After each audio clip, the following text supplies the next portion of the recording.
സ്വാശ്രയ സംഘങ്ങൾക്ക് വായ്പ തരപ്പെടുത്തി കൊടുക്കാമെന്ന് പറഞ്ഞ് ചാരിറ്റബിൾ സൊസൈറ്റി ഇടുക്കി ജില്ലയിൽ നിന്ന് 1 കോടി രൂപ തട്ടിയെടുത്തു. അനുഗ്രഹ ഇൻഡസ്ട്രിയൽ ചാരിറ്റബിൾ സൊസൈറ്റിയാണ് പണം തട്ടിയെടുത്തതായി സ്പെഷ്യൽ ബ്രാഞ്ച് കണ്ടെത്തിയത്.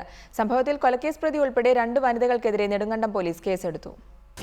സൊസൈറ്റിയുടെ ഫീൽഡ് ഓഫീസർമാരായ അടിമാലി സ്വദേശി മോളി, തൊടുപുഴ സ്വദേശി സുരഭിദാസ് എന്നിവർക്കെതിരെയാണ് നെടുങ്കണ്ടം പോലീസ് കേസെടുത്തിരിക്കുന്നത്.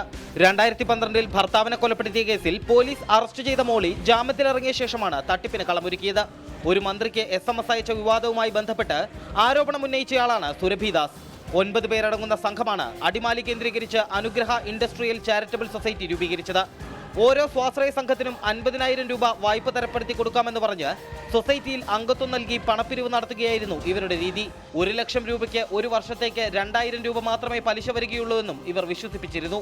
രജിസ്റ്റർ ചെയ്ത് 6 മാസത്തിനകം വായ്പ നൽകുമെന്നായിരുന്നു വാഗ്ദാനം.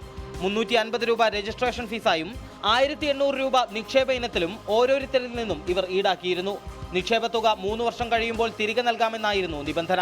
36,000 രൂപ വരെ ഓരോ സൊസൈറ്റിയിൽ നിന്നായി ഇവർ കൈക്കലാക്കിയിട്ടുണ്ടെന്ന് പോലീസ് നടത്തിയ അന്വേഷണത്തിൽ വ്യക്തമായി.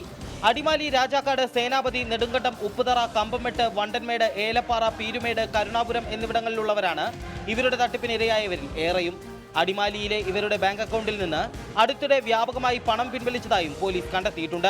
വായ്പ നിഷേധിക്കുമെന്ന് ഭയന്നാണ് പണം നൽകിയ പലരും ഇവർക്കെതിരെ പരാതി നൽകാൻ വൈകിയത്.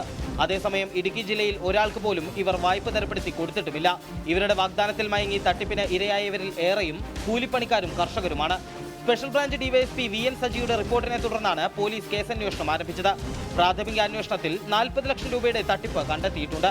നെടുങ്കണ്ടം SI സോണി മത്തായിക്കാണ് തുടരന്വേഷണ ചുമതല. അതേസമയം സൊസൈറ്റിക്കെതിരെയുള്ള പ്രചാരണങ്ങൾ രാഷ്ട്രീയ ഗൂഢാലോചനയുടെ ഭാഗമാണെന്നും പണം നഷ്ടമായവർക്ക് ഏത് സമയവും അത് തിരികെ കൊടുക്കാൻ തയ്യാറാണെന്നുമാണ് സൊസൈറ്റി ഭാരവാഹികളുടെ നിലപാട്. റിപ്പോർട്ടർ, ഇടുക്കി.